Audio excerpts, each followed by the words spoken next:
죄가 많고 부족한 저희들을 살아있는 하나님 말씀은 구약성경 창세기 1장 1절 2절, 요엘 2장 28절에서 32절까지, 신약성경 사도행전 2장 1절에서 4절, 14절에서 18절까지입니다. 봉독하겠습니다. 창세기 1장 1절에서 2절. 태초에 하나님이 천지를 창조하시니라. 땅이 혼돈하고 공원하며 흑암이 깊은 위에 있고 하나님의 영은 수면 위에 운행하시니라. 아멘. 다음에는 요엘 2장 28절에서 32절까지입니다. 제 성경 페이지는 1273페이지입니다. 봉독하겠습니다. 그 후에 내가 내 영을 만민에게 부어주리니 너희 자녀들이 장래일에 말할 것이며 너희 늙은이는 꿈을 꾸며 너희 젊은이는 이상을 볼 것이며 그때 내가 또 내 영을 남종과 여종에게 부어줄 것이며 내가 이적을 하늘과 땅에 베푸리니 곧 피와 불과 연기 기둥이라. 여호와의 크고 두려운 날이 이르기 전에 해가 어두워지고 달이 핏빛같이 변하니라. 누구든지 여호와의 이름을 부르는 자는 구원이 얻으리니 이는 나 여호와의 말대로 시온산과 예루살렘에서 피할 자가 있을 것임이요 남은 자 중에 나 여호와의 부름을 받는 자가 있을 것입니다. 아멘. 다음에는 신약성경 사도행전 2장 1절에서 4절, 2장 1절에서 4절. 제 성경책은 오순절 날이 이미 이를 때 그들이 다 같이 한 곳에 모였더니 호련히 하늘로부터 급하고 강한 바람 같은 소리가 있어 그들이 앉은 온 집에 가득하며 차마 불이 혈처럼 갈라지는 것들이 그들에게 보여 각 사람 위에 하나씩 임하여 있더니 그들이 다 성령의 충만함을 받고 성령이 말하게 하심을 따라 다른 언어들로 말하기를 시작하느니라. 다음은 14절입니다. 말씀에 응답합니다라는 말씀으로 많은 은혜 받으시길 바랍니다.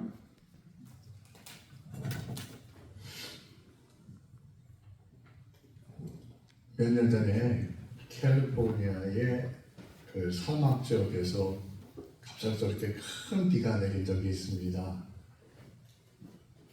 그 사막이 아주 황량한 사막인데 그 큰 비가 나니까 갑자기 온통 꽃밭으로 뒤덮이게 되었습니다.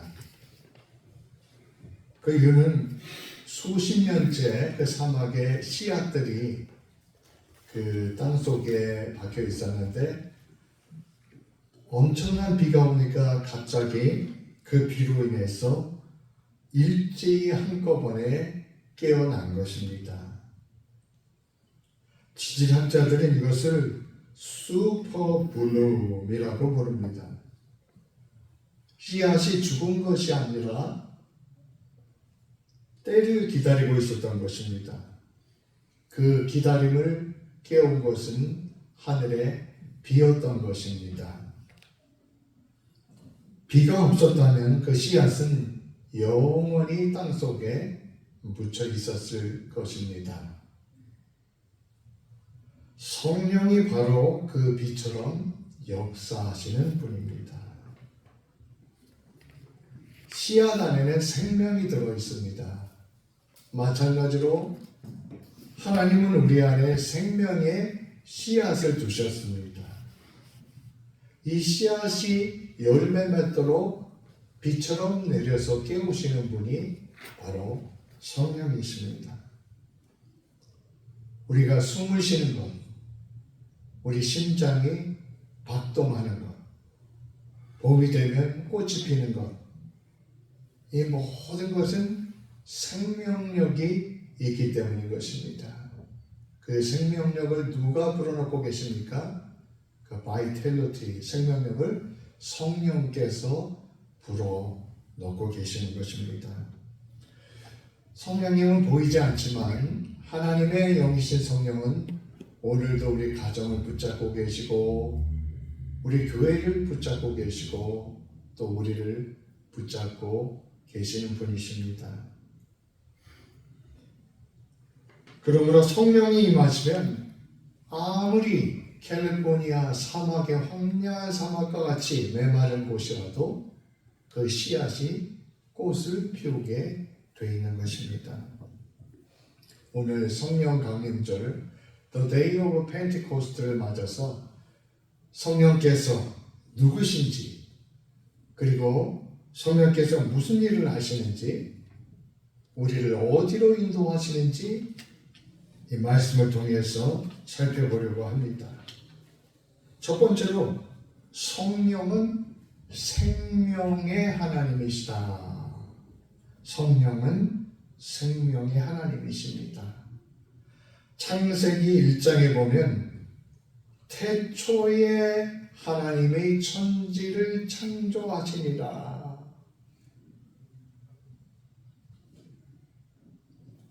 In the beginning, God created the heaven and the earth.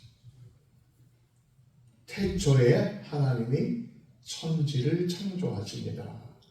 성경은 바로 지구상에서 가장 위대한 이 선언으로부터 시작을 합니다. 그런데 이 창조의 장면에 성령님께서 등장을 하십니다.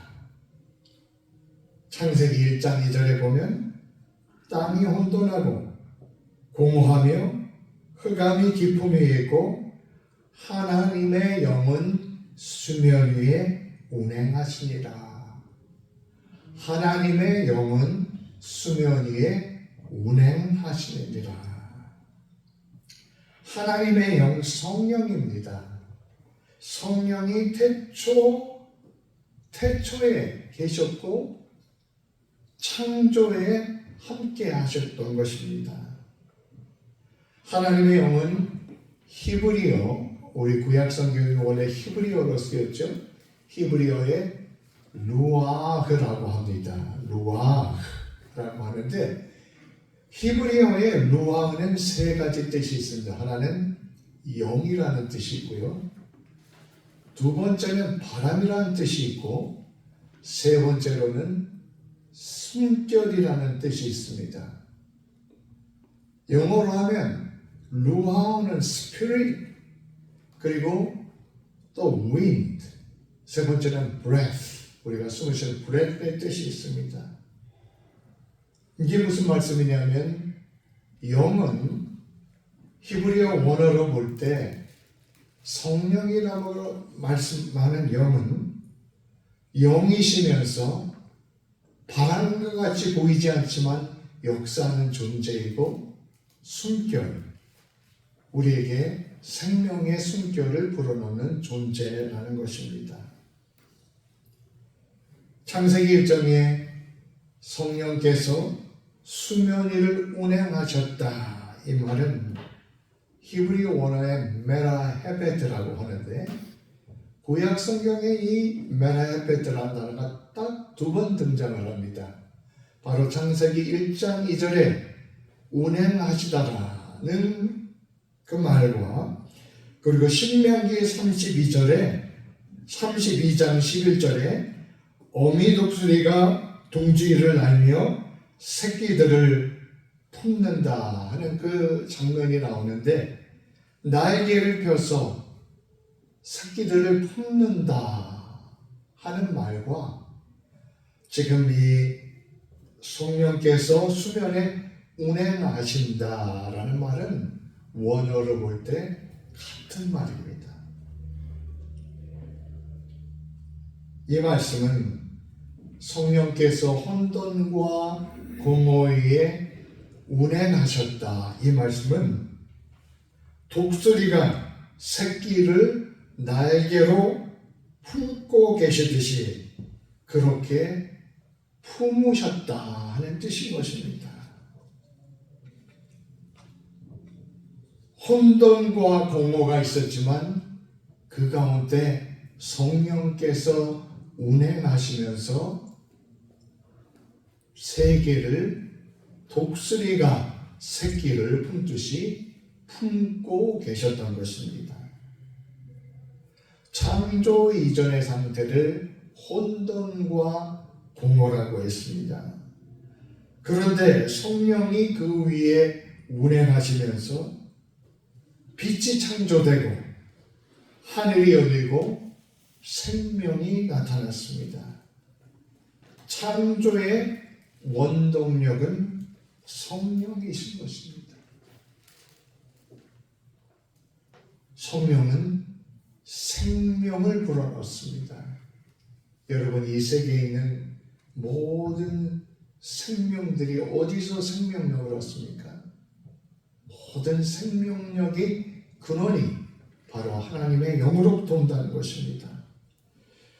우리도 삶의 혼돈과 공허의 시간이 있을 때가 있습니다.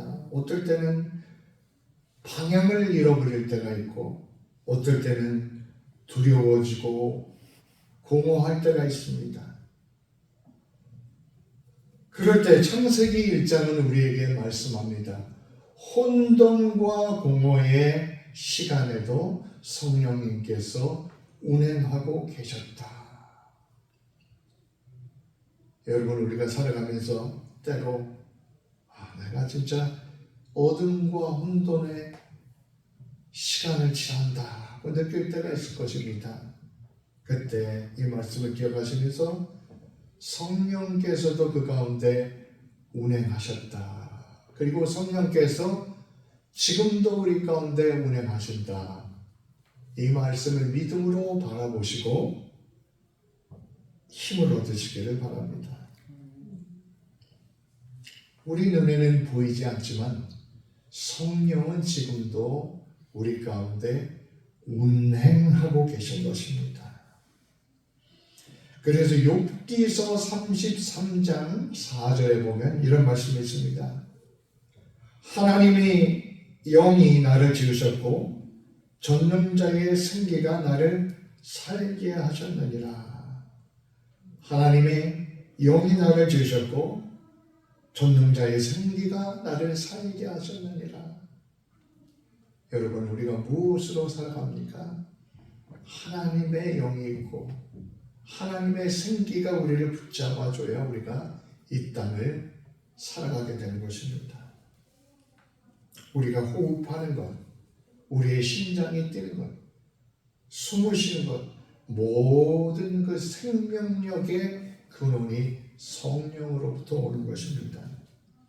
시편 104편 30절에 주의 영을 보내어 그들이 창조되며 주께서 지면을 새롭게 하십니다 라고 말씀합니다. 주의 영을 보내어 그들이 창조되며. 그래서 종교개혁자 켈빈은 말합니다. 하나님의 영은 세상에 생명을 부여하고 유지하는 힘입니다.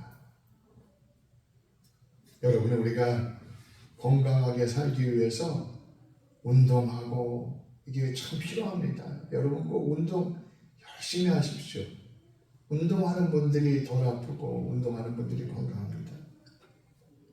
그러나 그 운동보다 더 중요한 것이 있습니다. 바로 성령께서 계속해서 우리 속에 그 바이탈리티, 생명력을 불어 넣어 주셔야 하는 것입니다.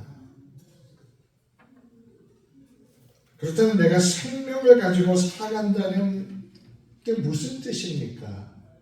요한복음 10장 10절에 보면 예수님께서 내가 이 땅에 온 것은 양으로 하여금 생명을 얻고 또 풍성히 얻게 하려 함이라 이렇게 말씀하셨습니다.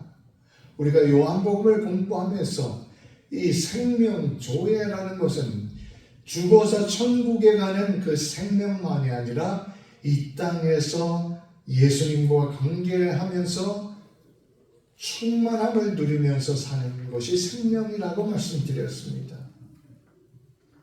주님께서는 우리가 영원한 생명뿐만이 아니라 이 땅에서도 주님께서 불어넣어 주시는 그 생명력을 가지고 살아가기를 원하신다는 것입니다. 그런데 우리가 성령의 생명력을 잃어버릴 수가 있습니다. 생명의 생명력을 잃어버리는 이유는 무엇입니까? 바로 죄입니다. 시편 51편은 다윗의 참회시입니다. 다윗이 장군 우리아를 전장에 보내 죽게 하고 그의 아내 밧세바와 동침한 후에 나단 선지자의 책망을 받습니다. 그때 정신을 차리고 자기가 어떤 죄를 저질렀는가 하나님 앞에 회개를 합니다. 다윗은 죄를 지은 후에 자기의 영혼이 망가져버린 것을 깨닫게 됩니다. 기쁨이 없어지고 평안을 잃어버렸습니다. 시편 51편 회개의 시에서 다윗은 놀라운 고백을 합니다. 시편 51편 11절 12절에 보면 나를 주님 앞에서 쫓아내지 마시며 주의 성령을 내게서 거두지 말아 주십시오. 주의 성령을 내게서 거두지 말아 주십시오.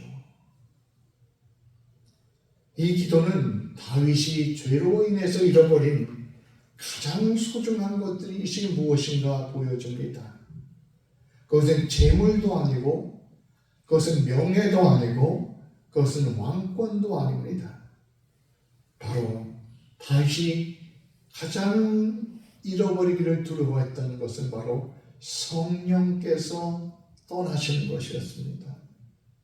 성령이 함께하지 않으면 생명력도 잃어버리고 기쁨도 잃어버리고 평안을 잃어버린다는 것을 다윗은 너무도 잘 알고 있었습니다. 그래서 하나님 나를 주님 앞에 쫓아내지 마시고 하나님의 성령을 내게 걷어가지 마십시오. 이렇게 기도했던 것입니다. 하나님은 회개하는 다윗을 용서해 주셨고 다윗의 심령에 성령의 기쁨과 평안을 회복시켜 주셨습니다. 에스겔 37장, 구약 에스겔 37장에 보면 나라를 잃고 이방 땅에 살아가던 이스라엘 백성들은 소망을 잃어버렸습니다. 그들은 우리의 뼈들이 만났고 우리의 소망이 없어졌다고 탄식을 했습니다. 그때 하나님께서 에스겔 선지자에게 환상을 보여주셨습니다. 환상 가운데 하나님께서 에스겔을 한 골짜기로 이끄셨습니다. 그 골짜기를 보니 뼈들이 떨려 있습니다. 그 뼈들은 바짝 말라 있어서 죽은 뼈들이었습니다. 살도 없고 힘줄도 없고 살가죽도 없는 완전히 죽어버린 뼈들이 골짜기에 가득했습니다. 하나님께서 에스겔에게 물으셨습니다. 에스겔아, 이 뼈들이 살 수 있겠느냐?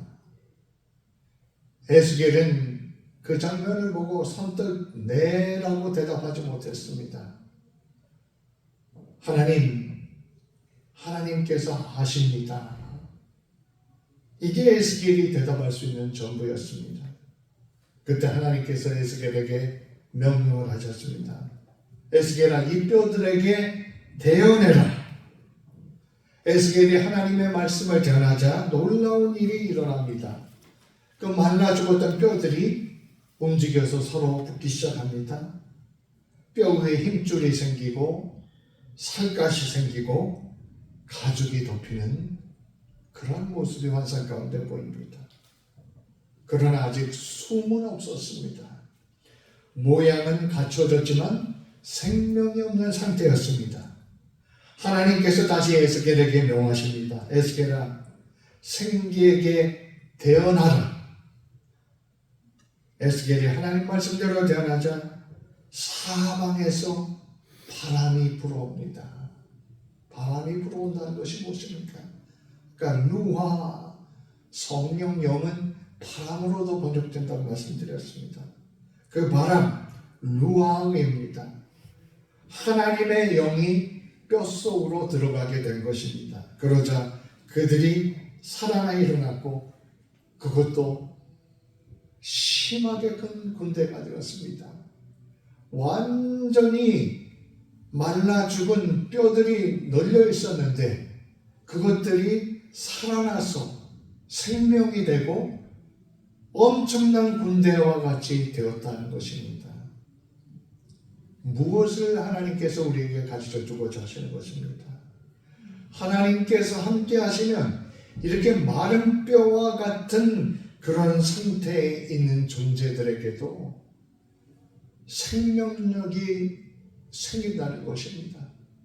마른 뼈들이 생명이 되고 힘이 큰 군대와 같이 된다는 것입니다.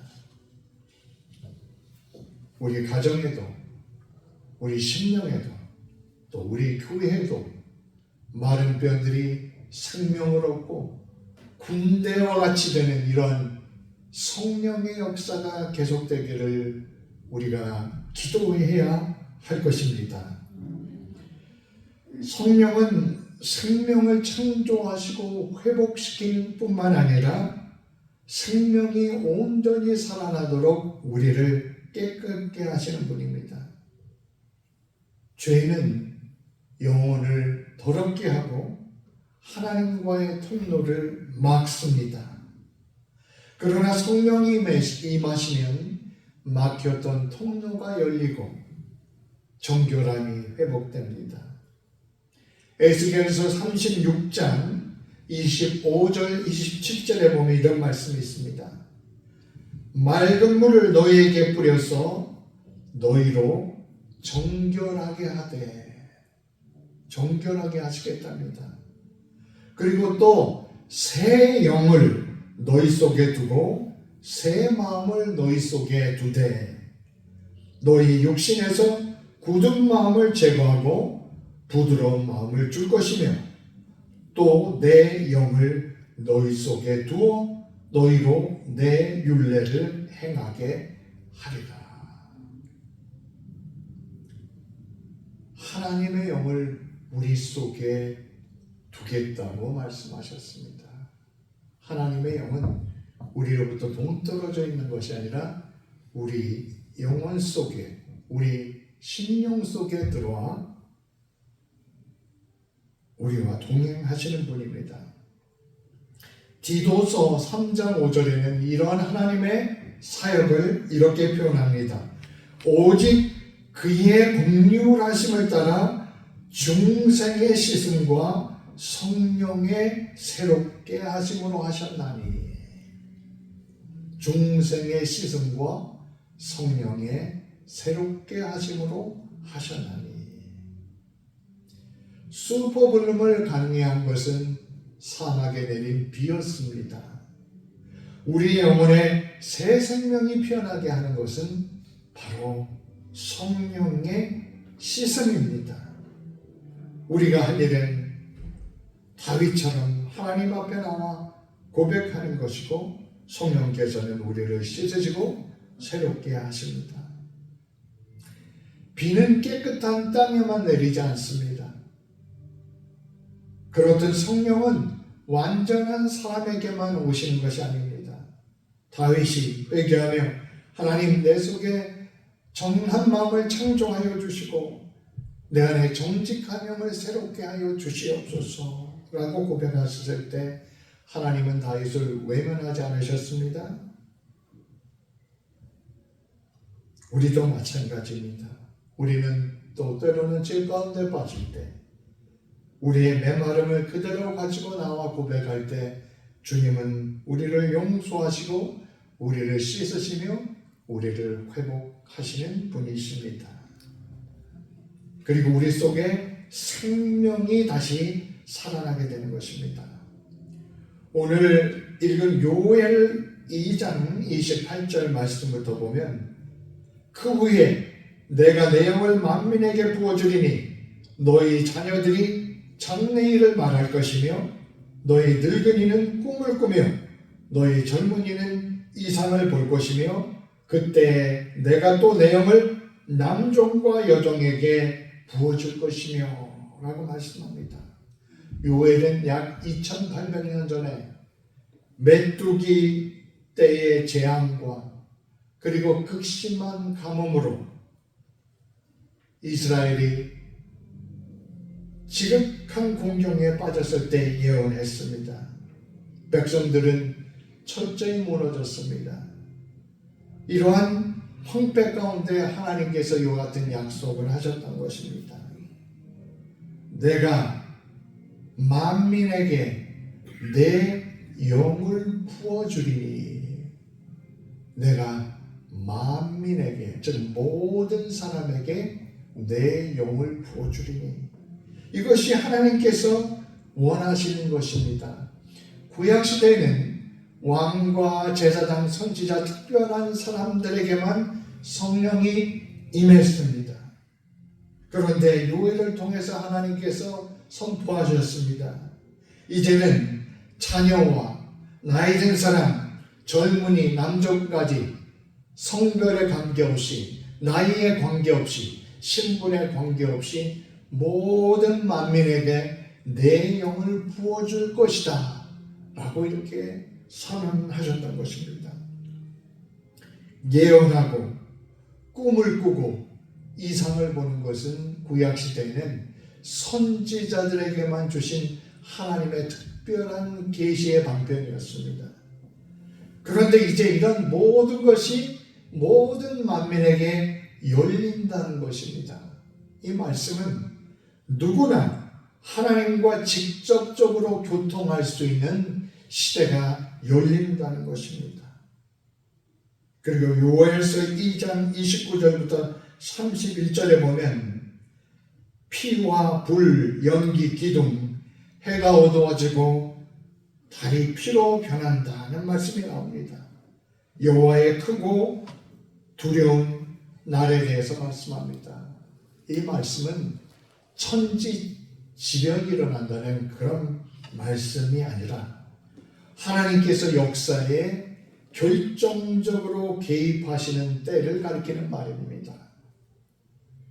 성령께서 강림하실 때 그것은 개인적으로 조용히 느끼는 영적인 체험이 아니라 세계의 역사가 뒤집어지는, 세계 역사의 방향이 바뀌는 그러한 결정적인 시기가 된다는 것입니다. 요엘서 2장 32절은 모든 선언의 정점입니다. 누구든지 여호와의 이름을 부르는 자는 구원을 얻으리니, 누구든지 여호와의 이름을 부르는 자는 구원을 얻으리니. 이제 구원의 문이 이스라엘을 넘어서 모든 만민, 모든 백성을 향해 열려 있다는 것입니다.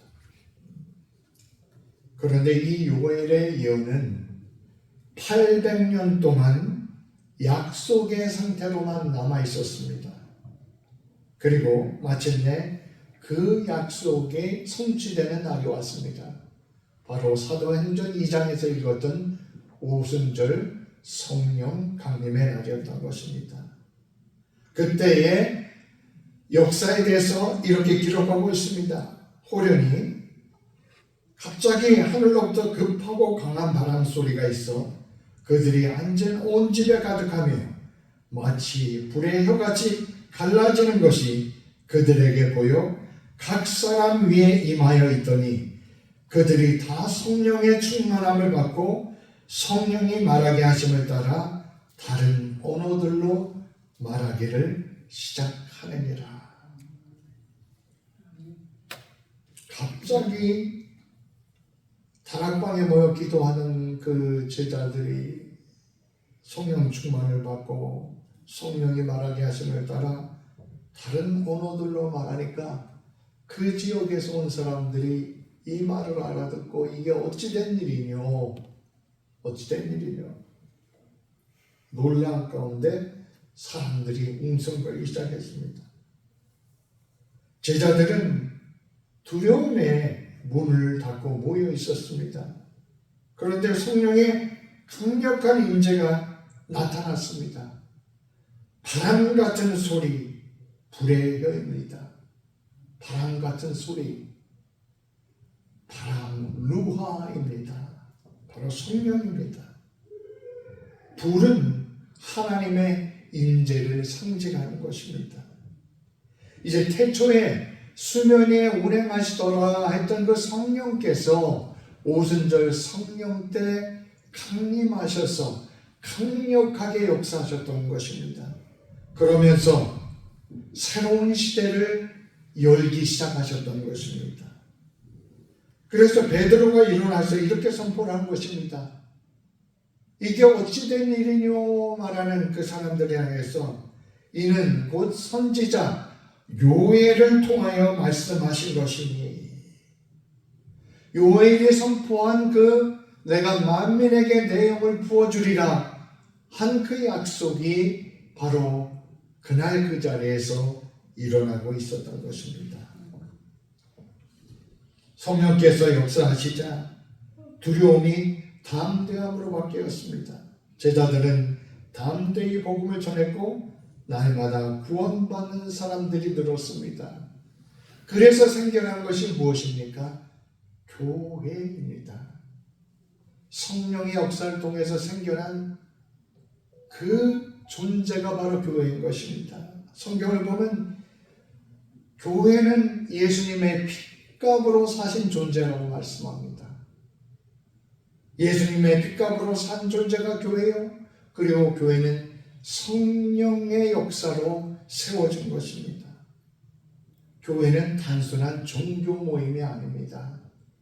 교회는 친교 모임이 아닙니다. 교회는 단순한 동호회 모임이 아닙니다. 교회는 예수님의 핏값으로 세우신 공동체요, 성령으로 탄생한 생명의 공동체입니다. 성령은 어디를 통해서 역사하십니까? 교회를 세우셨고 교회를 통해서 역사하십니다.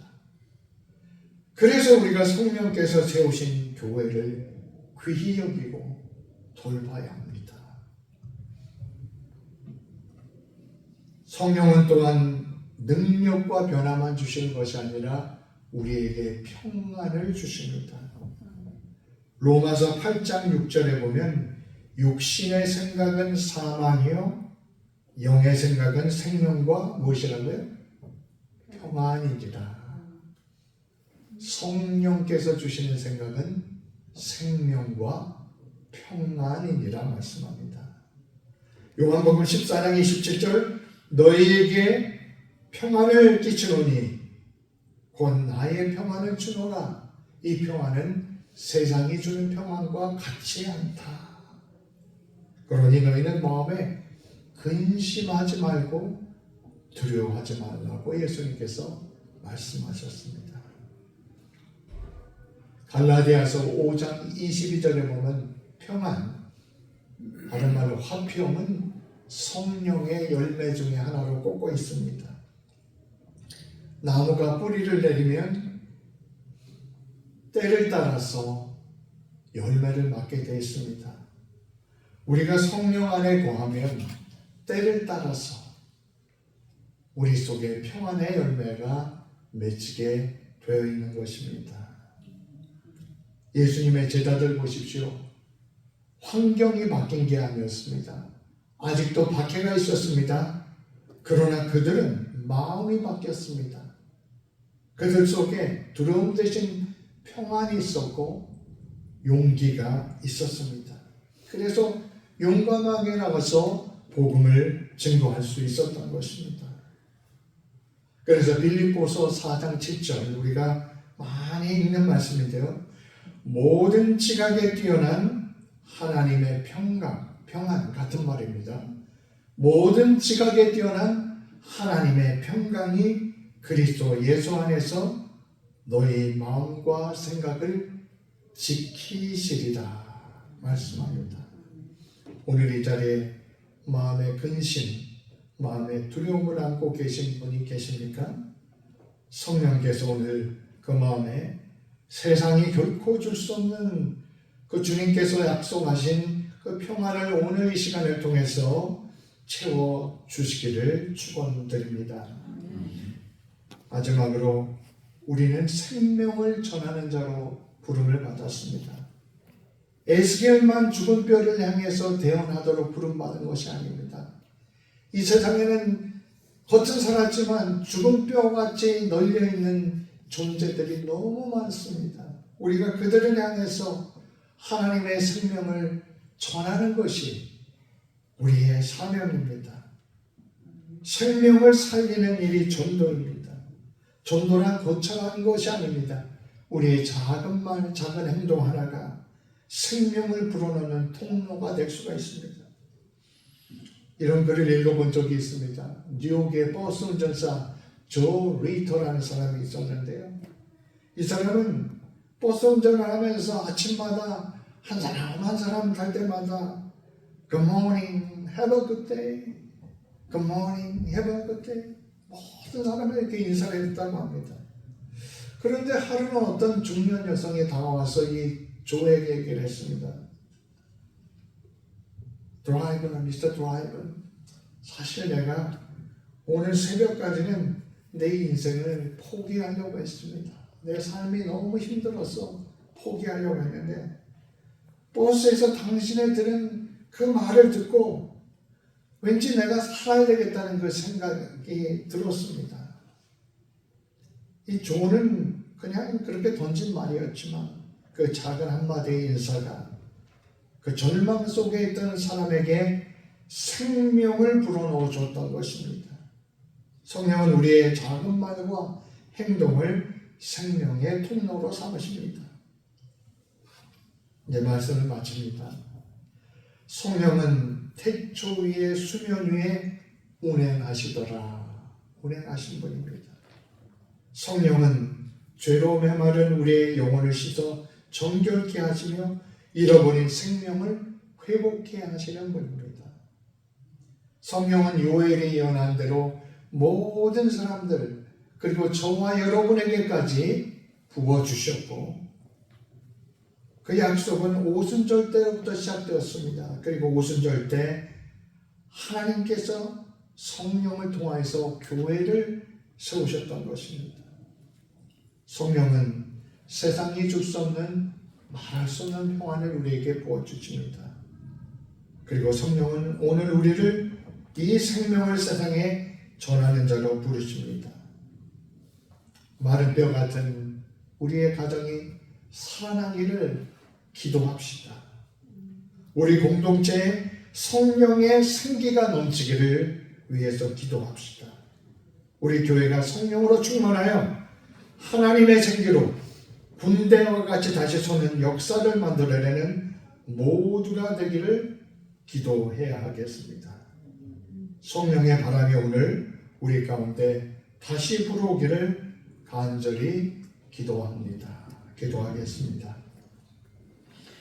하나님, 모든 생명이 주님께로부터 옵니다.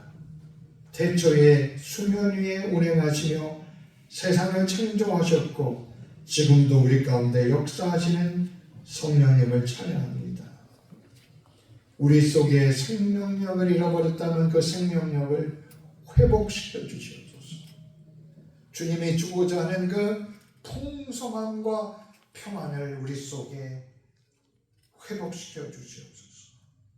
다윗처럼 주의 성령을 내게서 거두지 마옵소서 고백하며 나아갑니다. 주님 약속대로 우리 속에 주님의 영혼을 부어주시고 우리의 마음을 새롭게 하여 주시옵소서. 제자들이 변화된 것처럼 우리도 변화되어 생명의 말씀을 전하며 나누는 모두가 되도록 우리를 사용하여 주시옵소서. 예수님 이름으로 기도드립니다. 아멘.